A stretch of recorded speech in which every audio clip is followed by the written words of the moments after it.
What is going on, guys? This is Versus All Gaming with my review of Magi, the Kingdom of Magic, episode 17. And if you thought episode 16 had some feels, then this one definitely beat it. This episode, it was just so emotional that you definitely felt yourself, getting so attached and so into it. Because I know that I definitely did. So, of course, the episode starts off with continuing off of a 16, where we have Titus that had went to the director. And of course, he was telling him that he doesn't want to die, and the director was saying that if his body has some disease, then they could possibly cure it, because he has the researchers that have been looking into cures for human diseases. But we learned that Titus, he's not even human, because he's actually a clone that was created from the Magi of the Laem Empire. Because we see that at first he was like some weird looking glob thing. And over the years, he grew up into, being the guy that he is now. But for 14 years, he was like cut off from the world, and he could only hear stories about it. So of course, that right there definitely kind of, drove him to wanting to see this world. And that is why we see him at times get so worked up and happy over the simplest of things, because he never been into the world like till this point, and now he only has, less than a month to live. So that right there was definitely, kind of depressing. But then we see that he actually, starts to hate himself and hate everything around him, because he was saying that he's not worthy of living. And we even see that his Magi, it was turning black, which means that he was cursing his fate, which means he was slowly becoming corrupted. But the director here, he was actually trying to save him, but we see at some point it's kind of, it kind of doesn't mean anything, because we see that the Magi of the Laem Empire, she had to go over his mind, and she was like speaking through to him. And so now she was trying to convince the director to join the Laem Empire, because if he doesn't, then they'll go to war, because she thinks that he'll join with the Co-Empire if he hasn't already. But the thing is, this director here, he does not want to join a land that is ruled by Goy, even though they have a Magi right now, a powerful one at that, because we have seen what she can do, as she even, because basically Titus' magic is her magic, so everything that we have seen Titus can do, she can do it, but probably on a much bigger scale. So now, now that the Chancellor doesn't want to join them, he actually plans to keep Titus here, because we see that, they kind of went into like this Magi battle, and the Chancellor actually surpassed the Magi. That right there was pretty freaking awesome, and it goes to show you how strong he is, because he was able, to kind of like counter her and take over Titus, but not really take him over, but he kind of like saved them. And he also destroyed those gems that were embedded into his arm, so that way her Magi couldn't influence him, which means now that Titus, he's now his own person. And even though he kind of felt like his reason for like selfish, he's gonna do what he wants now, even if that means going to war with the Laem Empire. Because we see now these two are going to go to war, and we have the director here talking to everybody, and we see that Aladdin, he was acting like he knew that the Chancellor was going to go through with this. And then we get this little flashback where we have Titus sleeping on this couch, and the director, I'm guessing he called Aladdin, and they were talking for a bit, and now Aladdin knows about Titus and what he really is. But the director was telling him that he's going to go to war with the Laem Empire, and he wants Aladdin, to fight with him.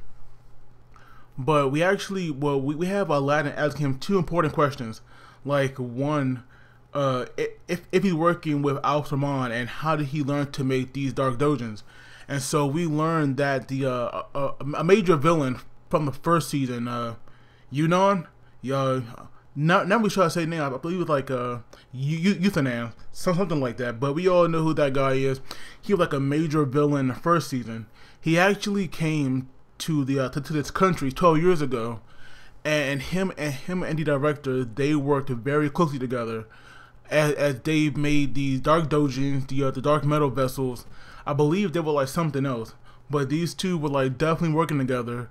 But their connections were severed when the director found out that he was giving these dark metal vessels to the Goy, and to make things worse, he also gave one to the former princess, who we all know Aladdin became very close to, and so now they have no ties at all, and the director even cut off ties with like Al-Thamen, because he said talks have broke out several years ago, but since then they have not spoke at all. So these two are like worlds apart. But we see that doing these experiments, we see like one person is completely black, and we see like something cut off his body. So it's possible that not every Dark Dojin back then was the massive beast that we saw before, like Kasim and that princess girl became. And so now people are starting to stand up thanks to the chancellor's words, because they all want to fight for this country and they want to protect it. But Titus here, he's actually kind of scared, and we see that because he blamed himself, but he was saying that there's no way that they could beat the Laem Empire. And of course the director here asked him what is he so afraid of, because we have seen how powerful they are. But he was saying that these three king candidates that the Magi of the Laem Empire has picked, it could be possible, to take them all out with no problem. And we see that the candidates are the son of the current Empire of Laem, Nerva Julius Calidus.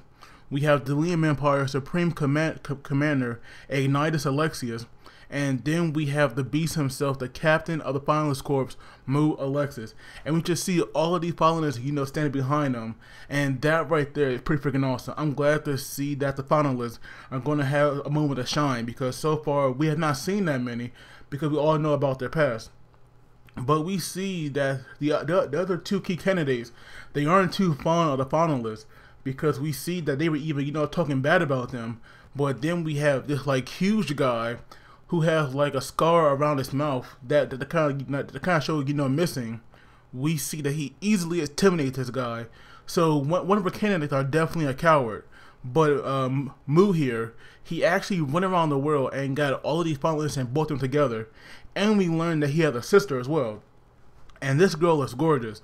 Morgiana might have some competition here when it comes to the most beautiful finalists, because this girl is just drop dead gorgeous, and she's the sister of Mu. So of course, brother and sister fighting, I would imagine that she's gonna be on somewhat of his level, because if Mu is a king candidate, then this guy gotta be a beast. And normally, it's kind of weird, because we have seen so far that finalists don't have much Magoi, because we see when Morgiana used hers, it completely exalted her and almost killed her. So I would love to see what Mu can really do in action. But of course now they're all going to stand together and go against the what's it called, Magnostadt. And now we see that these people, they're all kind of like freaking out. I believe that they're Goy, and they want to escape before this war started, because they don't want to be dragged in there and and possibly die. But they have these guards here that are kind of like blocking them out. But then we see some of the students as well. They also don't really want to fight, and they want to leave. But they know if they do that, then all the people that are living here, that they can't do much, and they could all die as well. But then we have the teachers who actually come, and we see that they're all ready for war. They're like in a perfect mindset for it. And we see even Titus as well. He has joined like the ranks of the teachers, so he's definitely going to fight.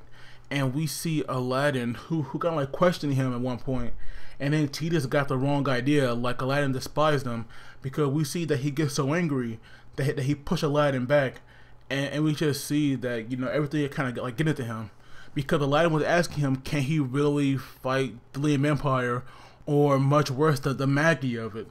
And even though Titus seemed like he has that resolve, he really doesn't, and he breaks down quite easily. And that right there kind of reminded Aladdin of his past, where we all know he was alone at first. So these two are definitely, kind of the same. Even though Aladdin is a real Magi, like him and Titus are definitely very similar. But now we have the director. He was talking to everybody that's going to be in this war, and he was kind of like prepping them up. And you could see that they were definitely, getting motivated from his words. So this war is definitely going to be something. And even the co-empire, because we see one of the siblings, I forgot his name, but he's the guy with that sword that can become like freakishly long, and and very big as well. So now the co-empire is going to get in there, and that's definitely going to be awesome. I'm definitely looking forward to this war, Even though even though I wouldn't mind, if they had peace broke out or something, I'm definitely looking to see I definitely want to see how the war going to go down, because I do want to see that Magi of the Laem Empire. I want to see her key candidates fight. But like I said, this episode, it was definitely good, very emotional, which I'm not gonna deny, because that right there, to make me like it even more. But as always, please do not forget to like the video and subscribe, because that really helps me out. And as always, you guys take it easy. I will see you all next time. Oh, also, I have forgot that Aladdin, he actually sent a report to Sinbad, and that right there, told him everything that was going on. And we see that, we see the brief image of the people who we haven't really seen yet, but they actually remind us of some very familiar characters, like of Sinbad 8 generals. So that right there could definitely be hinting at something. But then we see Corin as well. So that right there is a very big sign of what things to come. But I just wanted to bring that in there before I forgot about it. Take it easy, guys.